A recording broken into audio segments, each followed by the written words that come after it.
3억 원짜리 성경, 서천 성경전래지 기념관을 아시나요?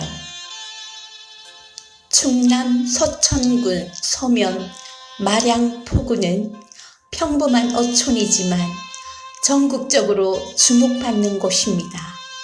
이곳에서는 서해에서 드물게 일출과 일몰을 한꺼번에 볼 수 있는데 포구 좌우에 바다를 품고 있어 같은 자리에서 해돋이와 해넘이를 감상할 수 있습니다.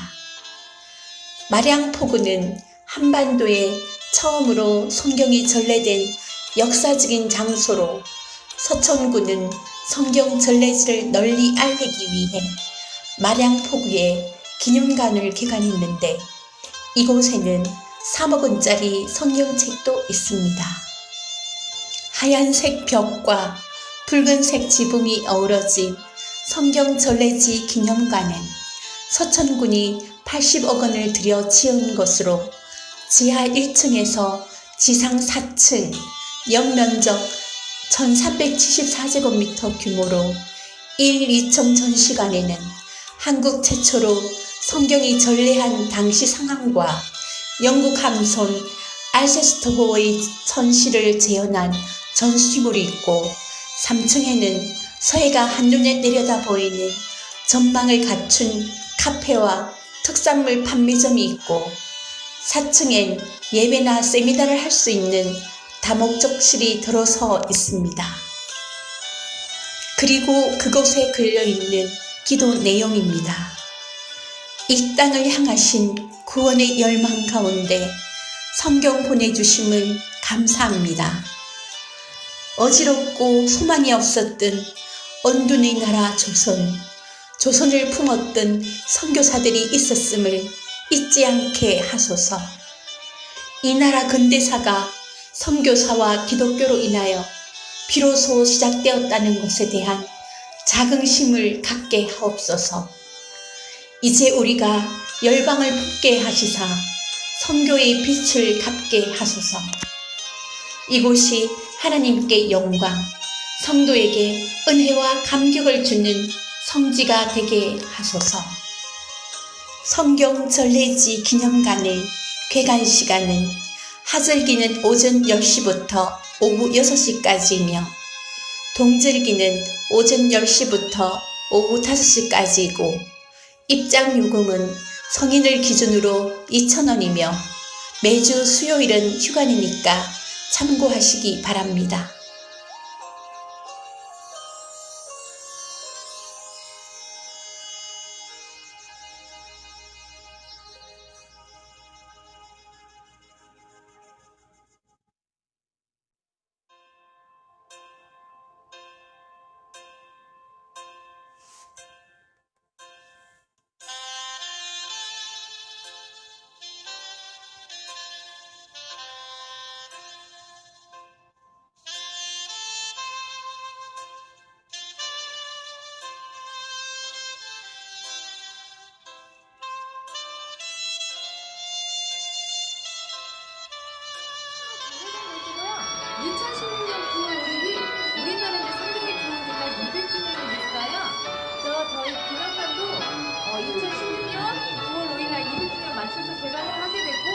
영국의 배가 1816년에 이곳에 이제 두 배가 그 당시에 와서 9월 4일에 와서 5일날 떠나게 됐는데 그 당시에 영국의 맥스웰이라는 한장이 이곳에 이제 청사로 있던 조대호 청사에게 책을 선물로 주었는데 그 책이 이제 성경책이었어요. 근데 그런 내용들을 지금 여기 뭐 장로님들도 많이 오셨지만 뭐 목사님들도 또 뭐 신학교에서도 많이 오시지만 이런 사실들을 알고 있는 분들이 많지가 않아요. 왜 그러냐면 이런 사실들이 밝혀진 지가 그렇게 오래되지 않았어요. 이게 2002년도경에 이쪽에 이제 한국학자로 계셨던 그 당시에 이제 공수연구 선생님께서 우리나라 실록을 쭉 보시다가 영국 학대를 통해서 책을 발간하는 문건을 2002년도에 처음 발견을 하게 돼서 이걸 그 당시에 이 서천 지역 신문에 기고를 하게 됐다 그래요. 그걸 보고 서천군과 서천군 기독교 연합회 측에서 이 책이 이제 성경책이지 않을까 하고 그 당시에 자료를 모아서 2003년도에 우리나라 국사포청위원장이셨던 이만영 박사님하고 또 총신대 박영우 교수님 그 당시 각 구단의 권위 있는 신학대학원 것이고 세 차례 이제 고등 세미나를 통해서 영국 매수의 한장이 줄갔던 책이 성경책이었다는 게 2003년도에 이제 고등으로 그 당시에 맞춰졌어요. 그래서 이 서천군 기독교 연합회 측에서 이 기념관을 세우기 위해서 그 당시에 전국 교회에 40억을 목표로 모금 운동을 펼쳤다 그래요. 근데 40억을 목표로 모금 운동을 펼쳤는데 그 당시에 모아진 게 2억이 채 되지 않았다 그래요. 그래서 사실은 이 기념관을 서천군 기독교 연합회에서 세운 게 아니고 저희 기념관 들어오실 때 배 두 쪽 있는 거 혹시 보셨어요? 저희 기념관하고 함께 운영되는 기념공원인데 저희 이 기념공원하고 이 기념관하고 해서 이게 85억에서 90억 가까이 들여서 서천군의 공비와 이게 청년 보기로 세워진 거예요. 근데 장로님들 잘 아시겠지만 이렇게 토종 종교를 해서 국비로 85억에서 90억 가까이 들여서 세워진다는 게 쉬운 일이 아니잖아요. 하나님께서 역사를 해주시고 이게 가능한 일이 되었고 지금은 서천군 기독교 연합회로 입학 운영이 되고 있고요. 영국에서 이 배가 1916년에 영국에서 이 배가 처음에 출발할 때는 뭐 우리나라의 선교를 목적으로 성경을 전해주려고 그 당시에 배가 출발했던 건 아니었어요. 그 당시에 이제 19세기 초에 영국이 산업혁명으로 감에 수공해서 이제 대량 생산이 가능한 기계공업으로 전환이 되면서 그 당시에 영국에 많은 물자들이 쏟아지게 되잖아요. 또 독일노동선을 차려갖고 면적물들이 많이 생산이 되다 보니까 이제 이런 것들을 다른 나라에 수출을 해야 되잖아요. 그래서 그 당시에 영국의 아머스라는 이 외교관이 청나라에 가서 가계문제를 만나서 무역을 형성하기 위해서 그 당시에 영국에서 이 배가 처음에 출발을 했던 건데 그 당시에 영국에서 청나라까지 배로 이동하는 기간이 6개월 정도 걸렸다고 해요. 그러면 6개월 정도 배를 타고 항해를 하다 보면 어떤 문제들이 생길 수 있을까요? 해적 때문에 네? 해적 때문에 해적, 제가 바라는 답이었는데, 여기 또 젊으셔가지고 식사, 그렇죠.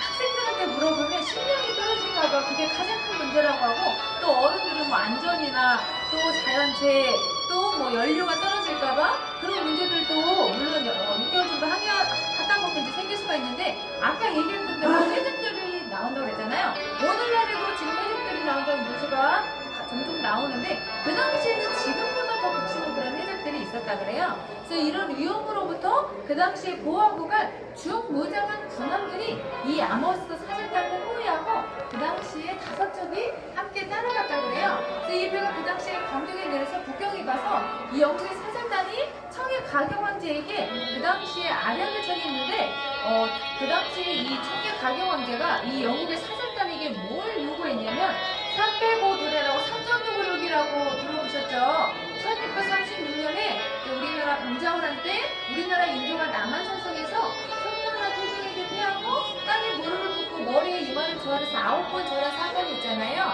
이게 그 당시 우리가 너무 추억스럽다 해서 삼전도구력이라고 하는데 의전의 행사로 그 당시에 청나라 황제가 영국의 사절단에게 이걸 요구를 했다고 그래요.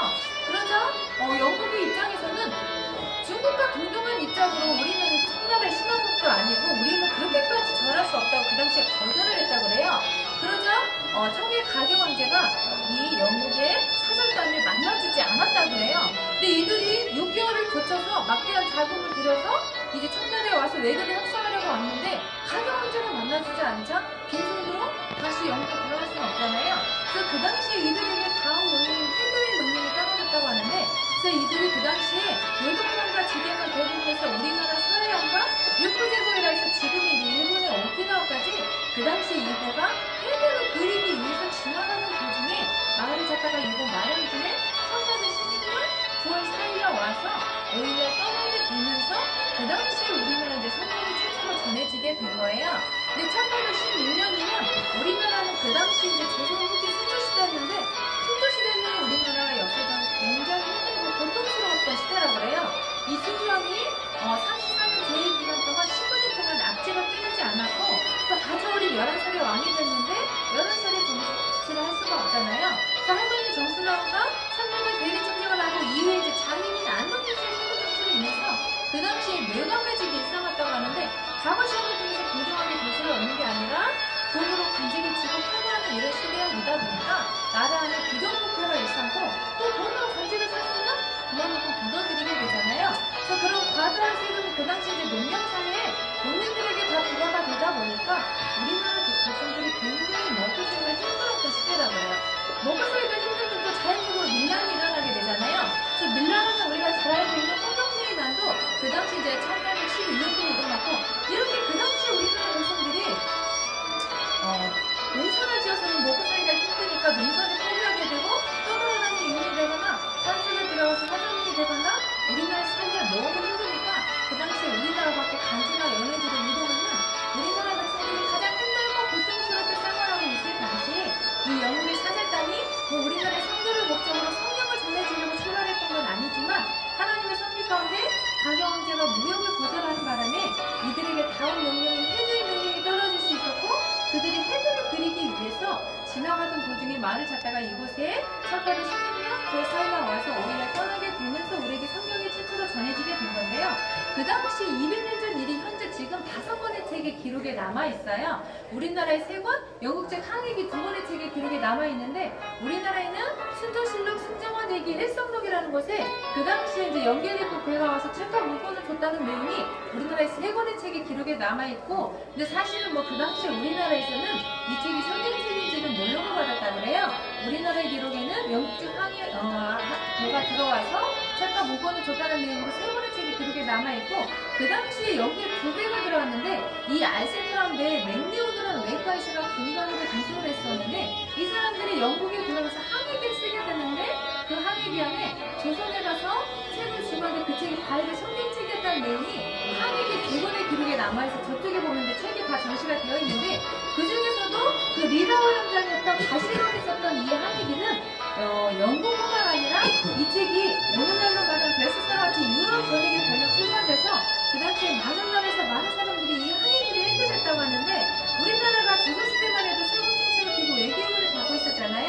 그래서 다른 나라의 정책을 얻어왔는데, 마찬가지로 다른 여러 나라에서도 우리나라 이 조선은 오늘의 나라 순대순 나라에서 우리나라 이 조선이 이번에 이민도 추천도 몰랐던 나라들이 많이 있었는데, 저 바시론의 항해기가 그 당시 유럽 전역에 소개가 되면서 책을 통해서 조선을 알게 된 사람들이 많아지고, 또 각국에서 선교활동을 하셨던 선교사님들도 우리나라 조선을 알게 되고, 그래서 우리가 최초의 선교사님 하면 뭐 아테젤러 언더우드 선생님을 생각하는데, 그 당시 우리나라 이미 영국 선교를 통해서 우리나라의 한 백성나라가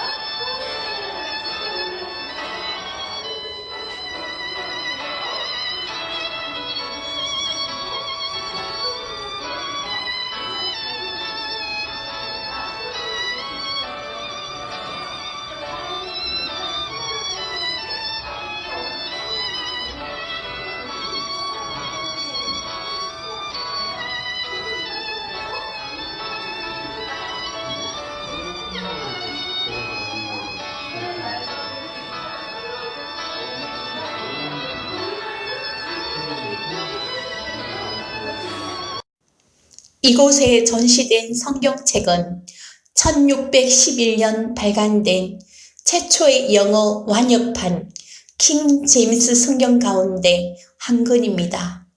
두툼한 가죽 표지의 킹 제임스 성경 또는 흠증역 성경은 영국의 국왕 제임스 1세가 왕위 즉위 후 영국 성공회 예배에 사용할 수 있는 표준 성경을 번역하라는 왕명에 따라 최고의 성서학자 54명을 임명해 필사본을 모아 1604년에 번역을 시작하여 1611년에 끝마친 기독교 성경의 영어 번역본이라고 하는데, 여기서 흠증의 뜻은 임금이 몸소 제정함이라는 뜻으로 7년 만에 펴낸 책이라 성경 역사상으로도 가장 의미가 있는 책 중의 한 권입니다. 이곳의 4층 다목적실에 가면 해질 무렵 색다른 사진을 찍을 수 있고, 다목적실 서쪽으로 난 십자가 모양의 창문이 맞은편 유리창에 반사되기 때문에 다목적실 창문 안쪽에서 밖을 촬영하면 하늘에 십자가가 떠 있는 듯한 모습이 나오고, 성경 전래 기념관은 기독교 신자는 물론 일반 관람객도 우리 역사를 배울 수 있는 의미 있는 곳이라고 할 수 있습니다. 이곳에 성경이 전해진 과정은 1816년 9월 4일 오후 3시에 마량포구 앞바다에 영국 함대 소속 배 2척이 닻을 내렸는데 조선인이 목격한 최초의 이양순입니다. 235톤짜리 선박인 리라호가 선두에 섰고 1101톤의 알세스트호가 뒤를 따랐는데 이 배는 본국으로부터 조선 서해안 일대를 탐사하라는 훈령을 받고 왔습니다. 생전 처음 보는 크다란 배가 나타나자 조선 사람들은 깜짝 놀랐습니다. 당시 마량은 성을 쌓고 수군이 진주해 있던 군사기지였는데 수군 부대의 대장격인 마량첨사 조대보, 비인 현감 이승열이 판옥선을 타고 닻을 내린 영국 함선으로 향했습니다. 조대복과 이승열은 배 위에서 영국 함대의 맥스웰, 바실홀 등 두 선장을 만나서 바실홀은 조대복과 이승열 일행이 조정에 올릴 보고서 작성을 위해 배를 조사하는데 적극 협조했고 대포를 직접 쏘아보기도 했다고 합니다. 조대복과 이성열이 선장실에 꽂혀있던 책에 관심을 보였고 이를 본 바실홀은 책을 선물했는데 홀이 선물한 책이 조선 땅에 최초로 전해진 성경이었습니다. 홀은 귀국 뒤 조선 항해 경험을 한국 서해안 항해기에 남겼고 그가 남긴 여행기에는 성경을 조선인에게 전해줬다는 내용이 나오는데 서천군이 이 성경을 3억 원을 주고 구입한 것입니다. 성경의 뒷얘기는 정약용의 다산 시문집에 실려 전하는데 정약용은 책은 가로 세로로 아주 작은 글씨로 돼 있었는데 2품 이상의 지상들이 모여 보고 나서 몇 장씩 뜯다가 집안 사람들에게 주었다고 적었습니다. 영어를 읽을 수 없어 무슨 내용인지 알 수 없었고 책은 흔적도 없이 사라졌다고 합니다. 지금 기념관에 있는 성경책이 당시 바실홀이 준 성경책과 똑같은 판본입니다. 서천군은 2015년 성경전래지 기념관을 지으면서 1611년판 킹 제임스 성경 찾기에 나섰습니다. 이 판본은 초기 300여 권이 발간됐으며 세계적으로 30권 정도가 남아 있습니다. 그 중에 거래되는 것은 5권에서 6권에 불과했는데 수소문 끝에 미국 애리조나주의 피닉스 고성경박물관에 이 책이 소장 중인 사실을 확인하고 세계적인 경매사 소드비와 크리스티의 전문 감정가로부터 1개월에 걸친 감정을 통해 진품임을 확인하고 3억 원에 구입했다고 합니다. 성경전래지 기념관 인근에는 아펜젤러 순지기념관도 있는데 1885년 언더우드와 함께 한국에 선교사로 온 아펜젤러는 1902년 8월 성경 번역자 회의 참석을 위해 인천항에서 배를 타고 목포로 가다가 어청도 앞에서 배가 침몰해 사망했습니다. 감리교는 2015년 9월 그를 기리기 위해 어청도에서 가장 가까운 마량포구 언덕에 기념관을 세웠습니다. 기념관에서 400m 떨어진 해변에는 성경 전래 당시의 역사적 상황을 재현한 기념공원이 있는데 영국 함선 리라호와 마량진 첨사 조대복이 성선했던 조선 판옥선 모형을 전시하고 있고 기념관 인근에는 수령 500년 된 동백나무 숲도 있습니다. 기회가 되어 서천에 가시게 된다면 마량진 항이 바라보이는 언덕 위에서 해 뜨는 서해바다의 아름다움도 만끽하고 한국 최초로 성경이 전해진 곳을 기념하여 만든 서천 성경전래지 기념관을 둘러보시기 바랍니다. 진귀한 자료와 함께 당시의 상황도 알 수 있어 아주 뜻깊은 시간이 될 것입니다.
충청남도 서천에는 또 하나의 볼거리 해양생물과 자원을 연구 보존 및 전시하는 곳인 국립해양생물박물관이 있습니다.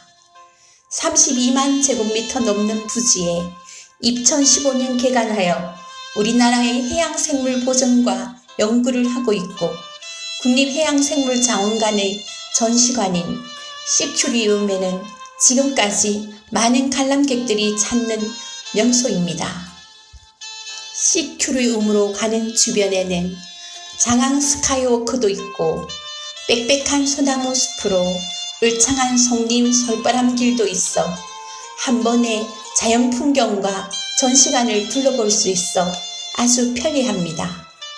배 모양의 시큐리움 전시관은 마치 영화에서 봤던 우주선들이 떠오르는 형상입니다. 우리나라의 희귀 생물 자원 등 7천여 종의 해양생물 표본이 전시되어 있고 시큐리움에 들어서면 전시동 로비에 거대한 원형 타워인 시드뱅크가 눈에 띕니다.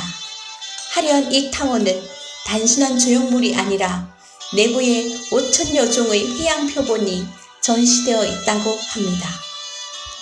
시큐리움 전시관 1층에 위치한 바다뱀 연구소에 의하면 바다에도 뱀이 살고 있다는 사실을 알 수 있고 실제로 바다뱀이 수족관에서 헤엄치고 있습니다. 그리고 육지뱀과 바다뱀의 차이점을 자세히 설명하고 있어 흥미있게 읽어볼 수 있습니다. 시큐리움을 관람할 때는 엘리베이터를 타고 4층부터 관람하는 순서가 편리합니다. 4층 제1전시실에서 3층 제1, 2전시실로 그리고 2층 제3전시실로 그리고 1층 제4전시실로 이동하면서 관람합니다. 엘리베이터를 타고 올라서면 시드뱅크와 로비가 눈 아래로 펼쳐집니다. 시드뱅크는 8층 중에 1층만 일반인에게 공개되고 전시관 4층의 검색기를 통해 전시된 표본들을 살펴볼 수 있습니다. 시큐리움 4층의 첫 번째 전시관인 해양생물 갤러리에 들어서면 다양한 해양생물들이 종류별로 한눈에 펼쳐집니다. 해조류, 무척추동물, 척삭동물, 어류, 포유류 등 다양한 해양생물의 생활사를 소개하고 있습니다. 해양생물의 표본들을 가깝게 볼 수 있어 관람객들이 하나하나 신기한 듯 관람하고 있고 아이들은 물론 어른들에게도 충분히 흥미있고 유익한 전시물입니다. 머리 위에도 꼼꼼하게 해양생물들이 전시되어 있고 그곳에 들어가면 아쿠아리움에 들어온 느낌도 듭니다. 최첨단 인터랙션을 활용한 미디어월은 관람객들이 마치 해양 속에서 해양생물로 변신할 수 있는 재미있는 체험을 하고 있어 특히 아이들의 인기 만점인 전시관입니다. 에스컬레이터를 타고 3층으로 내려오면 길이 13m의 거대한 보리고래의 골격 표본이 전시되어 있습니다. 보리고래는 우리나라에 서식하는 30여 종의 고래 중 하나라고 합니다. 우리나라 바다에 그렇게 많은 종류의 고래가 사는지 시큐리움에 가면 알 수 있습니다. 시큐리움 전시관을 관람하다 휴식을 원한다면 카페테리아에 들릴 수 있는데 그곳에는 아이들이 편하게 책을 읽을 수 있고 관람객들도 창밖 풍경을 보며 편안하게 쉴 수 있는 공간이기도 합니다. 지구 생물의 80%는 바다에 산다. 우리는 오직 1%만 알고 있다라고 스크린 자막을 통해서 가르쳐주고 있는데 국립해양생물자원관의 전시관 시큐리움은 C 바다와 퀘스천 질문과 미움 공간의 합성으로 바다에 대해 호기심을 가지고 질문을 던지며 해답을 찾아가는 전시 교육의 공간이란 의미를 담고 있습니다. 시큐리움에는 7,000점 이상의 다양한 해양생물 표본이 전시되어 있기 때문에 만약 서천 여행을 가신다면 시큐리움의 다채로운 전시물도 관람하시고 주변 관광지도 둘러볼 수 있는 여유를 가지고 가시기 바랍니다.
서천 여행지, 춘장대 해수욕장, 서천 국립생태원, 신성리 갈대밭, 홍원항, 장항 스카이워크, 국립해양생물자원관, 마량포구, 금강하굿둑, 서천 턱화시장, 서천식물예술원, 마량리 동백나무숲, 금강하구 철새도라지, 축동지, 문헌서원, 희리산 자연휴양림, 장항항, 장항 속립산림목장, 선돌이 갯벌 체험마을, 해오름 강강농원, 강변 횟집, 금강식당, 마로네 하우스, 꿈꾸는 나무들, 루체른, 카페나무, 서천 여행지를 돌아보며 힐링의 시간 되시기 바랍니다.